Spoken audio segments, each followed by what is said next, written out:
Until the last call before my death, I realized that Jiang-Su hated me to the bone. He said, "Li Yu. Every penny you've thrown my way disgusts me.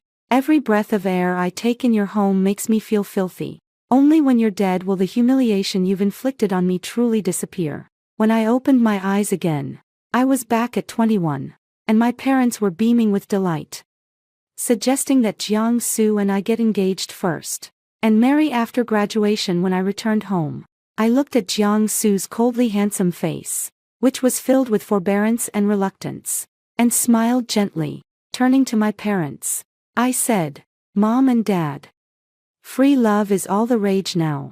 Arranged marriages are just feudal relics. And it seems like they might even be illegal now." The large crystal chandelier in the living room illuminated everyone's face particularly clearly. My mom held Aunt Wang's hand, her eyes slightly red. "It's settled then. The two kids will get engaged first, and after the engagement, they'll go abroad together. You don't have to worry about tuition. Once they graduate and return, they'll get married. We're not old-fashioned either. We don't insist on marrying in. But Yaya is the only child. The first child has to take the Li surname. That's not too much to ask, is it?" This time, it was my dad who spoke up. Aunt Wang was glowing with joy, continuously nodding her head, repeatedly saying the same few phrases. "Whatever you all decide. If Xiao Su can marry Yaya, it's like we've hit the jackpot from our ancestors' graves." My dad was very pleased with Aunt Wang's response. "We'll cover the entire engagement banquet, and it will be grand. Xiao Su, from now on, we are one family." I sat next to my dad, my gaze fixed on Jiang-Su across from me. He sat up straight, still exuding that aloof and cold demeanor, yet the slowly tightening fist betrayed his emotions. If it were Jiang-Su 10 years from now, hearing this, he would only smile gently and appropriately. At this moment, he faced my mother's eager inquiries and plans, only responding with a faint his gaze fixed on the rim of the glass in front of him, as if studying the watermarks on it. "Xiao Su, what do you think?" my dad asked again. Only then did he raise his eyes, his lips barely managing to curl into a stiff smile, his tone flat. "Just listen to what uncle and auntie arrange." My parents thought he was still young and that such shyness and awkwardness were only to be expected. Only I, the one who crawled back from hell, can understand the nearly boiling humiliation and icy hatred beneath his perfect disguise. Jiang-Su was brought to my house by Aunt Wang in his second year of junior high. Before that, the hardworking and pragmatic Aunt Wang had been working as a nanny in my home for 3 years, and my mother was very satisfied with her. Upon hearing that she had a son studying at No. 1 middle school, my mother and she had even more to talk about, because I was just a magic pill, truly lacking in any learning or skills. My mom knew that Jiang-Su was among the top 3 students at City No. 1 high school, and she was inclined to have him come tutor me. The first time I saw Jiang-Su, he was wearing the City No. 1 high school uniform, standing straight with a cold gaze, possessing a stubbornness that set him apart from all the other boys around me. Just from that one glance, I felt he was different. Later, I used the excuse of not wanting Aunt Wang to be all alone, and it would be convenient for our tutoring sessions to act cute and persuade my parents to let him move into our home, knowing that his dream was to apply to an Ivy League school. I begged my parents to fund him to attend various expensive summer camps and research programs. In his sophomore year, although he didn't get into an Ivy League school, he was accepted by the University of Chicago. To avoid being separated from him, I had my dad use his financial influence to apply for a transfer to an obscure university in the same city, where sufficient funding could grant me admission. Later, everything smoothly fell into place. We studied abroad together, graduated, returned home, and got married. Naturally, he entered my company and gradually took over the business. Until the 5th year of marriage, he asked me to deliver an urgent contract to a golf course on the outskirts of the city. As I drove along the winding mountain road, the brakes suddenly failed. In panic, I trembled as I dialed his number. On the other end, he answered, and the background noise was the faint whoosh of golf clubs cutting through the air. "Honey, It seems like my brakes have failed. I cried out, screaming into the phone. But after his brief silence, I heard his disdainful laugh in the receiver, and my heart sank to the depths. Liu. Every penny you hand out to me makes me feel sick. Every breath of air I take in your house makes me feel dirty. Only when you're dead will the humiliation you placed upon me completely disappear. Then I can reclaim my dignity. Liu. I hope in your next life, you won't encounter me again. The busy tone of the call ending coincided with the thunderous sound of my car crashing through the guardrail and rolling down the cliff. My thoughts returned. The crystal chandelier in the living room was bright and warm. And I could hear my dad's excited voice. I've asked a friend to find a house for me, right by Hyde Park. Just 2 streets away from the University of Chicago. It's also very close to both the university and Yeya's school. I'm flying over next month to set up all the furniture and find a reliable auntie. Yeya has a Chinese stomach. She can't be eating burgers every day. And also, Xiaoxiu. You need to hurry and get an international driver's license when you get there. Uncle will buy you a car. How about a Range Rover? Or maybe a Porsche? Since Yeya likes Porsches. He spoke with animated enthusiasm. As if he could already envision the beautiful scene of me and Jiangxu supporting each other and progressing together in a foreign land. Aunt Wang stood by, rubbing her hands together, both grateful and at a loss, repeatedly expressing her thanks. Jiangsu sat quietly on the single sofa. His back straight, his expression one of perpetual aloofness and blankness. After my dad finished speaking, he looked at Jiangsu lovingly. Xiao Su. Besides this, do you have any other requests? Feel free to say anything. I just hope you and Yeya are the same there as you are at home. Please don't hesitate to speak up. Jiangsu raised his eyes, those typically cool and distant orbs now appearing particularly serious, as he carefully considered his words. Thank you, Uncle Li. The arrangements are already very comprehensive. However, with over 2 months left before school starts, I previously applied for a summer academic camp organized by the Economics Department of Chicago University. And the opportunity is quite rare. I was wondering, could I go there to attend it first? He seemed afraid that my dad would disagree after giving it some thought. And with a hint of urgency, he added, the summer camp is right here in Chicago. I want to go there early to get familiar with the environment and settle in. So I won't be all flustered when school starts and can take good care of Yeya. Sure enough, my dad showed an expression of appreciation and relief. Just about to agree. Dad. I set down the glass I had been holding, the clear clink interrupting the harmony in the room. I've thought about it. Everyone's gaze instantly focused on me. Jiangsu furrowed his brows immediately. A hint of dissatisfaction flashed across his face. He spoke up first. That summer camp registration has already closed. Moreover, the course intensity is quite high. Focusing entirely on professional seminars and project practice. I'm afraid I won't have the time to take care of Yeya. Uncle Li, I still suggest that Yeya go there after school starts. This period of time is just right for her to catch up on her English in the country.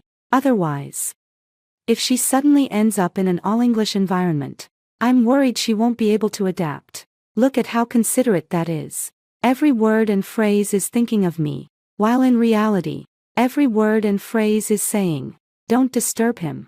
I seemed not to hear his words. Nor did I even glance at him. Instead, I faced my parents' puzzled gazes and slowly curled my lips into a smile, clearly and slowly saying, Mom and Dad, nowadays it's all about free love. Arranged marriages are feudal relics. And it seems they might even be illegal. As the words fell, the living room was enveloped in an utter silence. The smile on my dad's face froze. My mom's mouth dropped slightly in surprise. Aunt Wang was taken aback at first. Then her face turned white in an instant, looking at me helplessly, then glancing at her son, her lips trembling, but unable to utter a single word. And Jiangsu, the person I had been locking onto from the corner of my eye, the usual, perfect mask of coldness on his face revealed a clear crack in that fleeting moment. In the depths of those typically calm eyes, a hint of surprise, sharpness, and understanding surged. momentarily unmasked. After a few seconds of silence, it was my dad who reacted first. His brows furrowed. Yeah, what nonsense are you talking about? No matter how unhappy you are, you shouldn't say such ridiculous things about arranged marriages. Xiao Su makes a good point. He's going to adapt in advance. The summer camp is intense. And if you're alone in the apartment, with the language barrier, how can mom and dad possibly feel at ease? Looking at the approval and praise in his eyes for Jiangsu, I couldn't help but feel a twinge of pity for him in this second life. Dad. Oh Dad. Do you have any idea that you're sitting across from a white-eyed wolf? He will have absolute control of our family company 10 years later, like cleaning away a maggot that has been clinging to him for more than a decade. Aunt Wang's voice snapped me out of my pity for my dad. She grabbed Jiang Su's arm, her face a bit pale. Xiao Su, did you upset Yaya somewhere? Hurry, apologize to Yaya. She was so anxious that her eyes turned red, looking at me with a pleading gaze. Fearing that my sudden caprice would ruin the bright future her son had painstakingly paved, Jiang Su took a deep breath. His usually cool gaze turned towards me, swirling with displeasure at having his plans interrupted and suppressed irritation. Yet the words that came out carried a hint of reassurance. Yaya, don't make a fuss. As soon as the summer camp is over, I will immediately notify you to come. Okay. I won't keep you waiting for long. See, how proficient. In my past life, it was with this kind of tolerance that he left me speechless after our marriage. However, back then, I was infatuated. As long as he occasionally gave me a piece of candy, I was content. Everyone, quiet down and let Yaya finish speaking. My mom gently patted my dad's arm, but her gaze was worried, fixed on my face. She was the only one who, after my shocking words, didn't rush to judge or comfort me, but instead perceptively sensed that something was amiss with my emotions.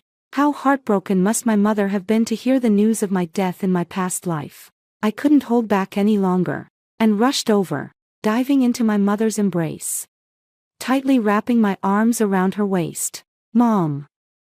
Mom, I started off choked up, but soon turned into wailing sobs. My mother was taken aback, but she quickly held me tightly, her warm hands repeatedly stroking my back, her voice thick with emotion. Yaya, dear, don't cry. Mommy's here. Mommy's right here. Tell me, what happened? Who hurt you?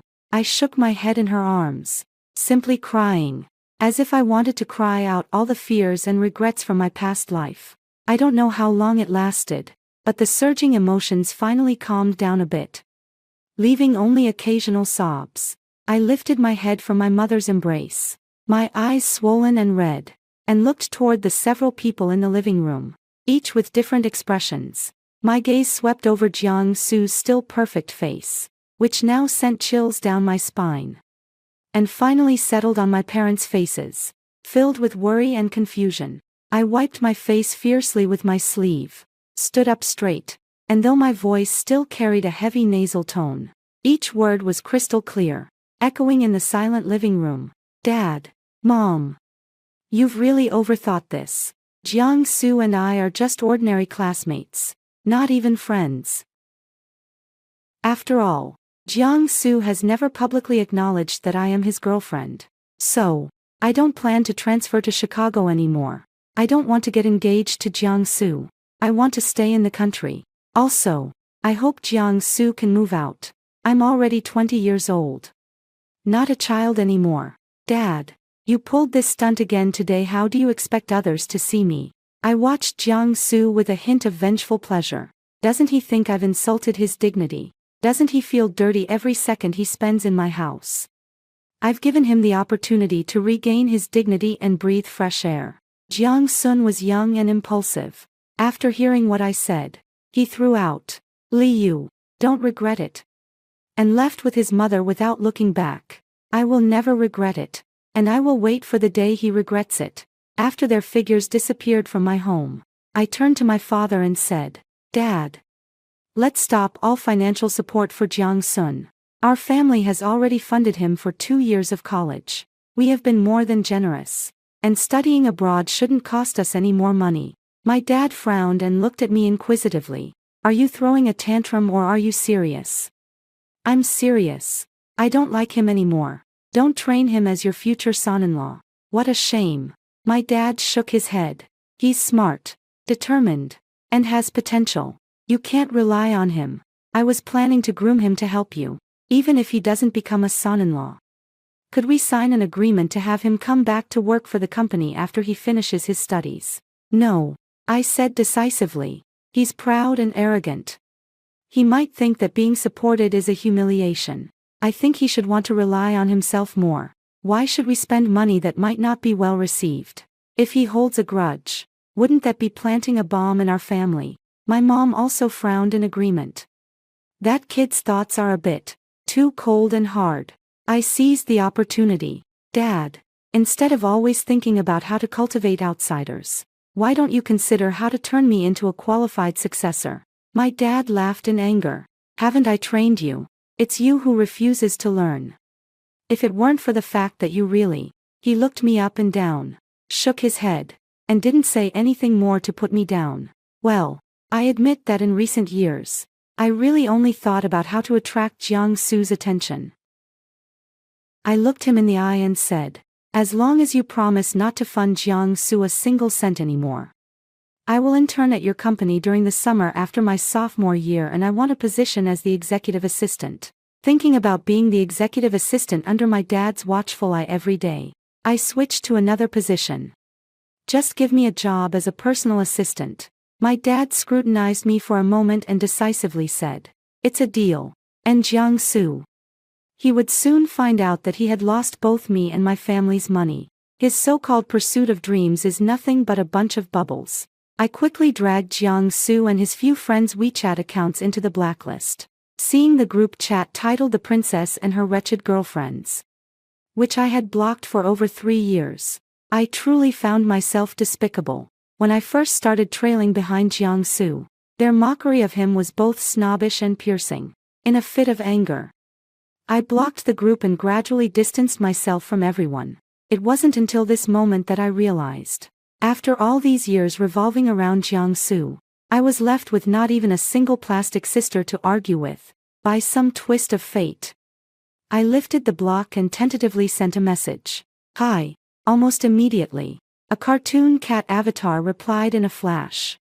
Then the screen was flooded with exclamation marks. I pressed my lips together and typed a line. I told Jiang-Su to get lost. The messages paused abruptly. 2 seconds later, a more intense barrage of exclamation marks flooded in. Jiang-Cici, have you been possessed or did you wake up after drinking fake liquor? I held my phone and laughed. To prove I haven't been possessed. Shall we meet at Yunqi Mountain Villa? The group name was instantly changed to Miss Lee's brain finally made a comeback. And a chorus of replies flooded in. Let's not leave without seeing each other. As the car drove into the underground parking lot of Yunqi Mountain Villa, Jiang-Cici, with her sharp eyes, pointed to a few figures just getting out of an Audi A6 not far away and exclaimed, "Oh my, Liu, isn't that Jiang-Su and his sycophants? Didn't you say?" Her eyes held a threat. As long as I said yes, she would definitely turn around and leave with the others. I peeked out and saw Jiang-Su and his few roommates. After receiving his offer from the University of Chicago, Jiang-Su applied to cancel his enrollment. He must have shown up here to say goodbye and celebrate with his roommates in advance. I cursed under my breath about the persistent ghost. I hurried to inform my dad to quickly find someone to bring back the Audi A6 that was given to Jiang-Su. He also noticed our eye-catching car and slightly furrowed his brow. Such bad luck. Didn't check the lunar calendar before going out. After hanging up the phone, I didn't hide my disgust. Should we change places? The girls exchanged glances. Zhou Wei decisively pulled out the car keys. Change what? There are only a few places in Lingjiang worth visiting. Are we supposed to step aside just because it's Jiang-Su's place? Let's go, and do what we came to do. We were carrying the latest season's bags, chatting and laughing as we walked toward the elevator. Just in time to bump into Jiang-Su and his group in front of the lift. Of course, they might have been waiting at the elevator on purpose. The one beside him, Zhang Hao noticed us coming and immediately winked at his buddies, nudging Jiang Su with his elbow. Su Gu, that's impressive. We just arrived. And Sister Yu runs into us right away. Such clinginess. Another guy chimed in with a chuckle. Exactly. Sister Yu is really in love with Su Gu. She follows him everywhere. Jiang Su's expression was calm, but his gaze on me was tinged with displeasure. Li Yu. What are you doing here? I crossed my arms, too lazy to even glance at him. Is this villa owned by your family? You can come. But I can't. I lifted my chin, indicating that the elevator door had opened. Please step aside. Good dogs don't block the way. Jiang Su's jaw tightened, his voice deepening. Li Yu. I directly walked past him, stepping into the elevator first. My group of friends followed in succession, each holding their heads high, not casting even a sideways glance at Jiang Su and the others. The elevator ascended to the magnificent lobby. We deliberately slowed our pace and indeed saw Jiang Su walking straight to the front desk, pulling a card from his wallet and handing it to the staff. His tone flat. Book 4 Deluxe Suites. I squinted my eyes and nudged my best friends. Ready for the show. Yunqi Mountain Resort is one of the luxurious resorts in Linjiang City, with standard rooms averaging around 1,000 per night. The deluxe rooms Jiang Su requested cost about 5,000 per room per night. After I turned 18, my dad got me a card, and since then, Jiang Su had been using my supplementary card. However, I deactivated that card yesterday. The receptionist took the card, operated it a few times on the POS machine, and her professional smile turned slightly awkward. She tried again, then looked up and revealed her professional smile. Sir, I'm sorry. This card shows transaction failed. Would you like to try another card or use a different payment method? Jiang Su's calm expression suddenly froze. The people behind him, including Zhang Hao, were also stunned. My group of best friends was equally impressive. Zhou Wei exaggeratedly exclaimed. Is the threshold for Yunqi Mountain Villa so low now? Are they so bold as to come and freeload without money? Jiang Su suddenly turned to look at me, his gaze sharp as an ice blade, filled with the anger of being publicly humiliated and a hint of disbelief. Li Yu. He gritted his teeth. Is this your revenge? I crossed my arms and met his gaze, revealing a smile devoid of warmth. My card. I can stop using it whenever I want. What? You've gotten so used to spending someone else's money that you really think it's yours.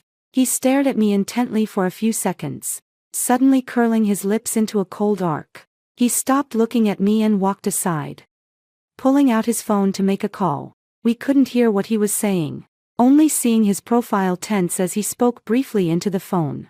After hanging up, he stood in place for a minute before walking back to the counter.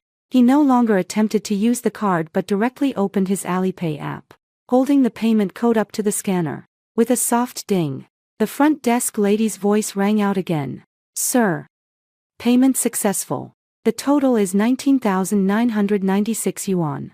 Here is your room card. Jiang Su took the room card without glancing at us again, striding straight towards the elevator with his group of friends who were still exchanging glances. His back was stiff and upright, like a dog trying to hold itself together. TSK. Zhou Wei shook her sunglasses in her hand and commented. Looks like our Jiang, the campus heartthrob, has richer roots than we imagined. 20,000. And not a blink. I smiled lightly and didn't respond. Deep down, I felt that Aunt Wang would be better off raising a barbecued pork than him. Let's go. I linked arms with Jiang Cici and Zhou Wei.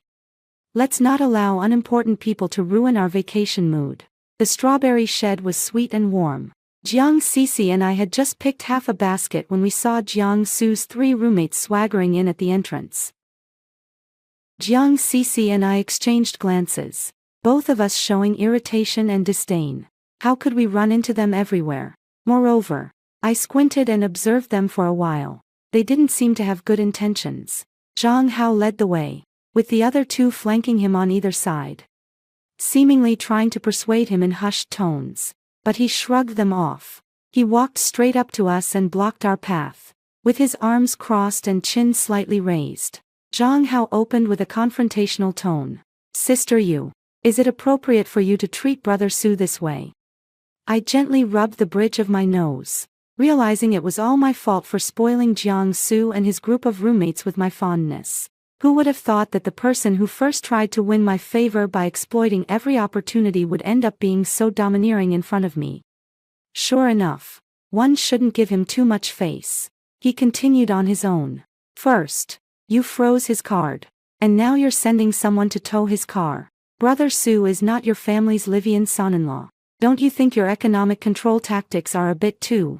He deliberately paused, leaving the unpleasant implication hanging in the air.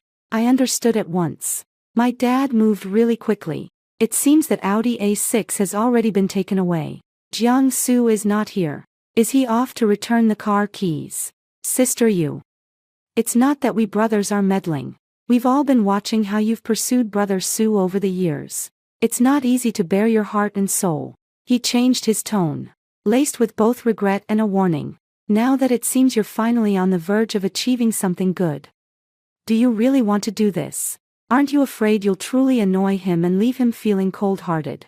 He spread his hands, feigning concern for me. A man like Brother Su, with good looks, talents, and a bright future. If you mess this up, finding someone of the same caliber again would be as hard as searching with a lantern. Take my advice. Know when to stop, and know when it's enough. The two roommates beside me exchanged uneasy glances and awkwardly tugged at Zhang Hao. But he shrugged them off.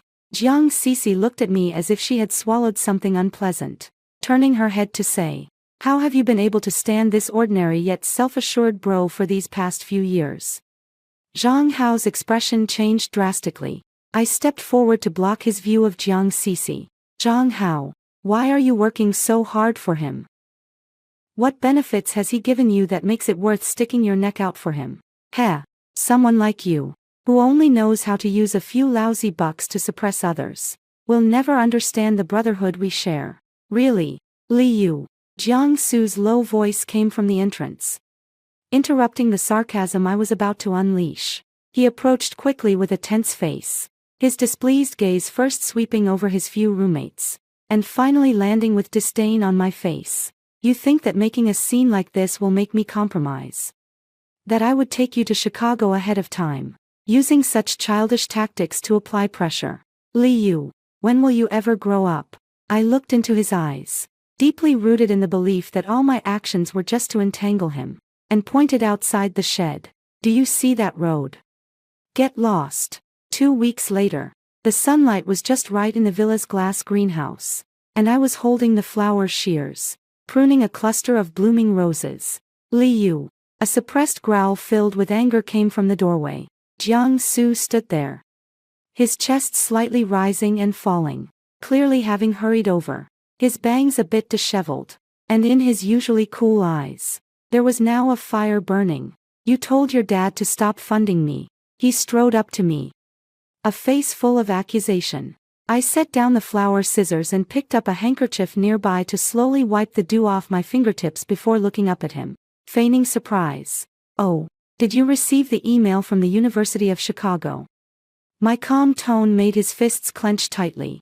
Li Su, my dad previously agreed to continue funding you because I liked you, treating you as a potential son-in-law for investment.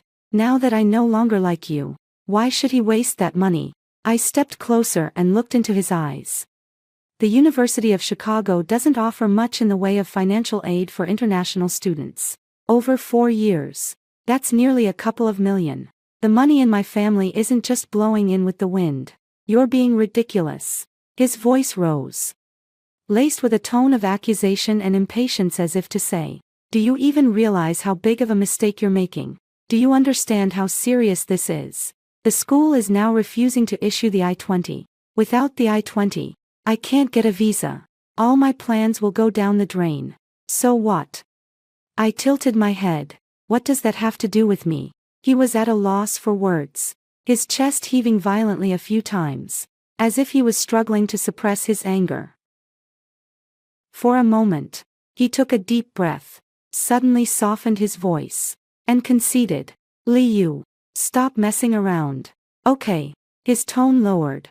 I promise you, when the summer camp starts, I'll take you along. Can you stop forcing me like this? All right. I looked at him and suddenly smiled. Jiang-Su, are your ears just for decoration? Or do you only hear what you want to hear? I reined in my smile, speaking each word with crystal clarity. I'll say it one last time. I am not going abroad. I want to stay in the country. Jiang-Su's expression changed abruptly. The facade of gentleness shattered instantly, replaced by disbelief.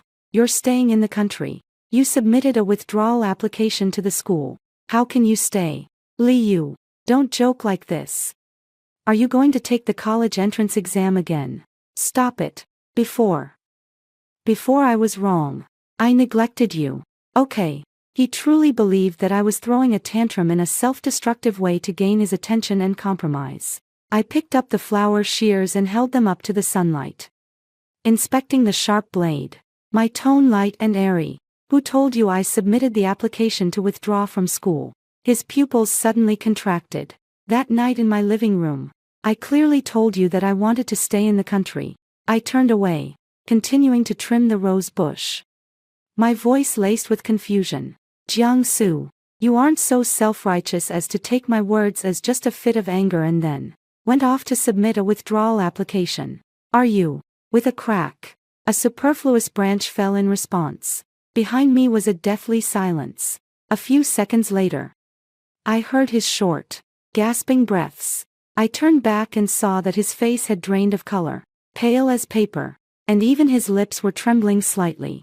In those eyes that were always calm and composed, there was now an overwhelming terror and a late-arriving despair. If he weren't still here, I would have wanted to sing a song, but I didn't say anything more. I simply picked up the freshly cut rose, with its thorns, and casually tossed it into the nearby waste bin. Li Yu, you're lying to me, aren't you? He suddenly stepped forward quickly, gripping my wrist tightly. As I was his last hope at that moment, I broke free from him without hesitation. Just like in a past life when he unhesitatingly hung up the phone after spilling his heartfelt words. Jiang-Su, you've actually hated me all along, haven't you? Or rather, you've always been jealous of me. Jealous that I am uneducated, arrogant and ignorant, yet possess the wealth that you can never achieve, no matter how hard you strive for a lifetime. The words pierced Jiang-Su's most fragile pride like a knife. His expression twisted in an instant, the cold mask he had meticulously maintained for years crumbling with a thunderous crash. He stared at me in shock, and after a moment, he began to defend himself. I didn't. I never. How could I hate you, let alone be jealous of you? I love you. I love you. Li Yu, you're quite something. Pretending for so many years.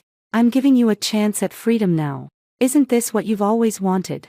I watched as Jiang-Su's pupils constricted sharply, observing his tall body begin to tremble uncontrollably. You should thank me.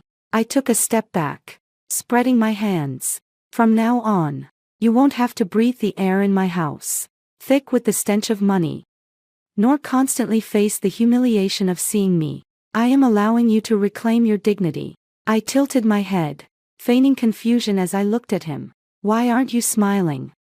Jiang-Su's face turned instantly as pale as paper. Summer vacation had arrived in the blink of an eye. I went to intern at my dad's company and reported to the HR department as soon as the holiday started. However, news about Jiang-Su kept coming in through classmates and girlfriends. But it was nothing more than him selling the watch I had previously given him at a second-hand luxury goods store, trying to borrow money from anyone he could, and even humbly begging classmates he had previously looked down on. Listening to these pieces of news, I found it simply ridiculous. But what I didn't expect was that, after I had said such stern words, Jiang-Su would still show up in front of me with a shameless face, accompanied by his mother, Aunt Wang. He has changed. The once aloof and proud school heartthrob, now troubled by money again, has a disheveled appearance, dark circles under his eyes, and wrinkled clothes, as if he hasn't changed in days. As soon as Aunt Wang saw me, tears streamed down her face. She grasped my hand, her voice trembling. Yeah, I'm begging you. Please don't ruin him. I pulled my hand back and looked at her calmly. Aunt Wang, Jiangsu is a man of integrity. Giving him money would only harm him. Aunt Wang was stunned, seemingly not expecting me to respond like this. Just then, Jiangsu, who had been silent all along, suddenly spoke up. Bone and spine. Dignity. Jiangsu, who had been standing like a wooden man, suddenly scoffed. He lifted his head, and his eyes, once as cold as distant stars, were now bloodshot, locked onto me with a haunting mix of despair and madness swirling within. Li Yu. His voice was hoarse, yet carried a strange certainty. You really have come back. My heart skipped a beat as I looked up at him, only to meet a pair of eyes filled with resentment. What are you talking about? I frowned. Stop pretending. He tugged at the corner of his mouth, a twisted smile on his face. I'm back too. My heart raced wildly, but I forced myself to stay calm. Jiangsu, what nonsense are you talking? Have you gone insane? Am I crazy? He laughed softly, but his gaze grew colder and colder. One time of ruining me isn't enough for you. You want to ruin me a second time. Do you want to know how I came back? I didn't say a word, yet he continued on, his voice growing more and more agitated. I was so discreet. After your death, I was attentive to your parents, yet they still suspected me and sent me to prison. Ha ha. But heaven took pity on me, giving me a chance to start over. But when I woke up, everything had changed. He stared at me fiercely, enunciating each word. Li Yu, you came back to take revenge on me, didn't you? I took a step back, suppressing the anxiety in my heart, feigning calmness. Aunt Wang. He's lost it. You should take him to the hospital. Aunt Wang also panicked, grabbing Jiangsu's sleeve, her voice trembling. Xiao Su, don't scare Mom. He spoke incoherently, his eyes wild, and Aunt Wang, holding his hand, was brutally shaken off by him. Jiangsu, calm down. I forced myself to remain composed, but my heart was racing fiercely. Calm? How can you expect me to be calm? His eyes were bloodshot, filled with resentment. You destroyed everything I had. How can you expect me to stay calm? Li Yu, admit it. You came back for revenge. You want to drag me back into the mud, don't you? I suddenly stood up and walked over to Aunt Wang. Aunt Wang, hurry, take him away. He's not sober. He needs to see a doctor. Leave. Let's go to hell together. He screamed, his hand sharply reaching for his pocket. A flash of silver light. I couldn't even see what it was. I only felt a tremendous force come from the side as Aunt Wang threw her entire strength into pushing me aside. Thud. It was the sound of a blade piercing flesh. Time seemed to stand still. Jiangsu stood frozen in place, the crazed expression on his face solidifying. He looked down in confusion at his own hands. The fruit knife he was holding was almost completely plunged into Aunt Wang's chest. Aunt Wang opened her mouth as if she wanted to say something, but only blood and foam gushed out. She looked at Jiangsu, her eyes devoid of hatred, only filled with endless sorrow and pleading. And then she softly collapsed. Mom. Jiangsu let out a piercing, inhuman wail, releasing his grip as he futilely tried to cover the gushing wound.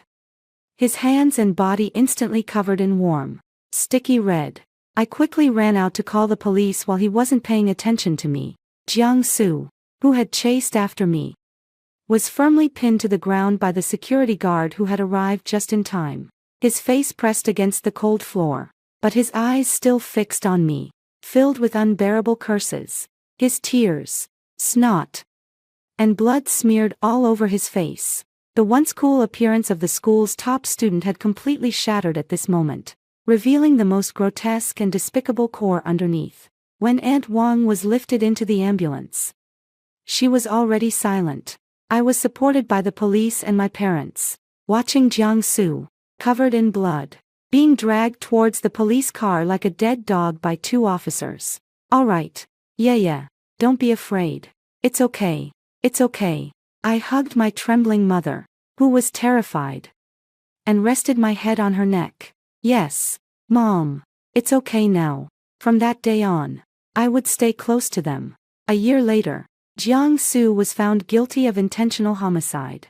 But the judge, taking circumstances into account, sentenced him to a death penalty with a 2-year reprieve.